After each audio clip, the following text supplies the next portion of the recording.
Hello class and welcome to our backtracking video a little bit for Module 2, focusing on the American Constitution and the Great Law of Peace. I decided to make this video filling in some of the blanks for Module 2 because I heard from some of you who requested a video.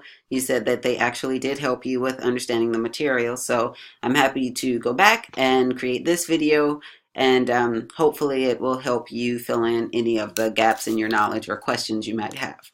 This video will probably, or this module will probably require me to make a couple of videos, so don't be surprised if we have part 1 and part 2. So the readings for Module 2 include your textbook, Chapter 2, as well as the Larkin reading, The Peacemaker and the Great Law of Peace.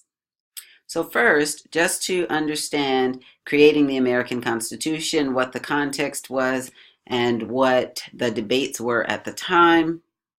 During the colonial period, the time when America did consist of colonies and had not yet formed states, there were some interesting characteristics that were going on at the time. So, of course, the first colony was founded in Jamestown, Virginia, and the colonists did have some amount of rights. So they were allowed to elect their legislators, although their governor was appointed by the king.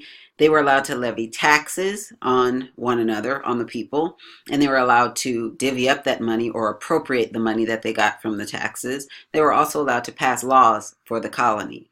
However, the king did have a power to appoint governors, but the people could approve or reject that governor. So the colonists did have some amount of power. Some of the changes in how the colonies were ruled, changes in Britain's governance of the colonies. One cause of the change was a debt that the British incurred from fighting wars against the Native Americans. So they had expenses from fighting the war. They also had expenses from trying to govern Canada, which Britain had control over at that time. And they had expenses from trying to enforce treaties that they had engaged in with the Native Americans. So that context created a need for Britain to raise money. And so what Britain did was increase the taxes on the colonies. Of course, the result of this increased taxation, it was not seen as a help to Britain so much as an obstacle or oppression of the colonies. So a result of these changes, one result was increased taxation, and the second result was the kind of revolt against that increased taxation, which led to the phrase that you might be familiar with, no taxation without representation. And what the colonies were especially upset about is the fact that the taxes were raised and they were expected to pay them, but they had not been asked and they had not been given any opportunity to voice their concerns or their opinions. So increased taxation and then the revolt against that, which led to the cry of no taxation without representation, and that then led to the Revolutionary War period. So during that period, the colonists declared war against Britain, but at the same time that they were fighting the war, they realized that they had to craft a foundation for the new country, the new government that they wanted to set up. They couldn't wait until the war was over before they started thinking about how they would do things differently and how they wanted to govern themselves. So during the Revolutionary War period, many of the colonists organized and attended what was known as the Continental Congress. And during that Continental Congress, a huge meeting of some of the key leaders during the Revolutionary War period, during that Continental Congress, the Articles of Confederation were written. And what the Articles are considered as now is the first draft of the American Constitution. So rather than just being called the Constitution, they were called the Articles of Confederation. And some of the characteristics of the Articles include a loose alliance among the 13 colonies, which were now going to be known as states. So they decided that they would come together in a loose alliance of states. They created a unicameral legislature, unicameral meaning one house, and they offered this to the rest of the nation as a plan for a national government. So a plan for the colonies to come together as one country. So those were the Articles of Confederation. Now, some of the weaknesses of the Articles you all should be familiar with. These are detailed in your text, so I won't spend too much time on them, but you should be familiar with them. National government that they created was very weak. There was no executive, no judiciary branch, only a legislative branch, unicameral, one house. Another problem was that all of the 13 states had to approve any action unanimously in order for any law to be passed. So that made it very difficult to move forward. And then finally, the federal government, or this government that was established by the Articles of Confederation, it had no power to collect taxes, so it had no power to sustain itself. It had to rely on the states to voluntarily contribute. And it had no power to enforce anything. And so the idea was that even if and when America won the war and won independence from Britain, the government they'd created really didn't have any power to enforce the treaty that they would enter into. So it was very weak and problematic.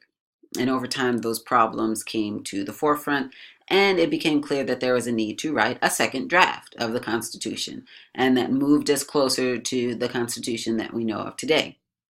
But in the course of moving to that second draft of the Constitution, there was debate that had to go on between individuals who felt that the Articles of Confederation were sufficient, or they felt that even if we write a second draft, we have to protect states' rights. Others who felt that, well, if we write a second draft, we have to make a stronger national government, and so on and so forth.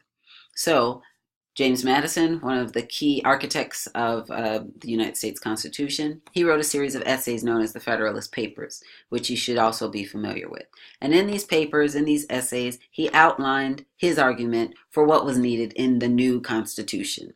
So in these papers, he also outlined what he called threats to liberty, things that he saw we legitimately had a need to be afraid of or concerned about. And so we should keep these threats in mind as we were crafting the Constitution.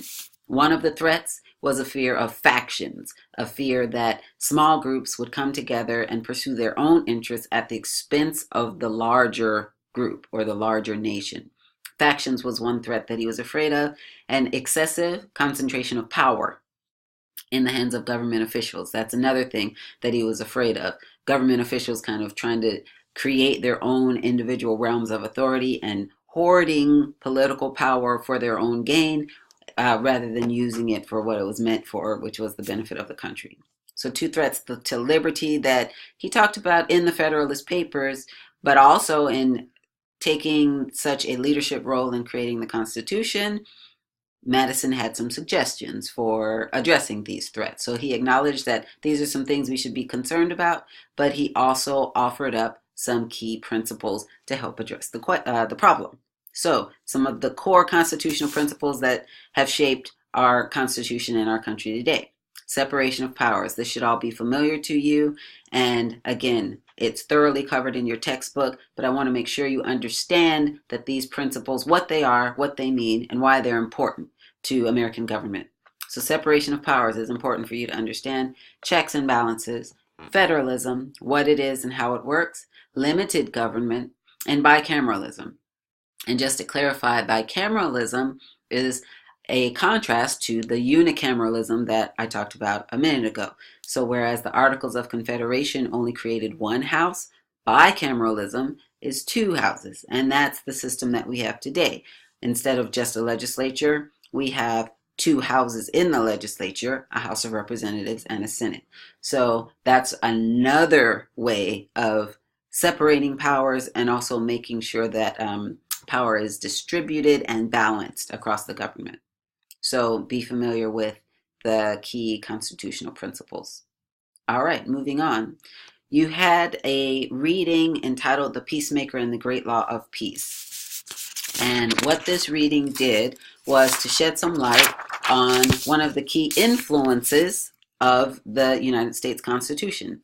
The Great Law of Peace is actually the Constitution that was created among 5 tribes of Native American, now known as the Iroquois Confederacy.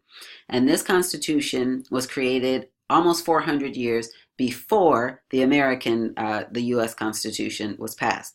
The Iroquois created this Constitution as a way of governing themselves here in North America.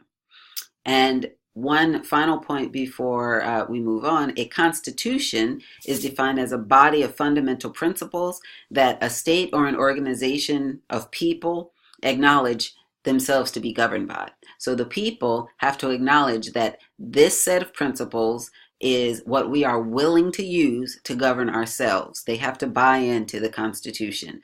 And the Great Law of Peace is a great example of those individuals, those nations that were involved, deciding that they wanted to buy in and everyone joined together under this great law rather than warring against one another. So some of the mythology and symbols of the Great Law of Peace. So when I say mythology, I'm referring to the story. What is the story of how the Great Law of Peace came to the Iroquois people? When you read the Larkin piece, you should be able to identify that story and outline it and summarize it if you're asked to tell that story. What happened? How did the Great Law of Peace come to be? There are also some important symbols that are represented, that represent the Great Law of Peace. So this visual is something you should become familiar with, and this visual kind of aligns with it a little bit as well. So I am going to pause here and move into the second video where we will start with an explanation of the visuals in this symbol. Hold on for part 2.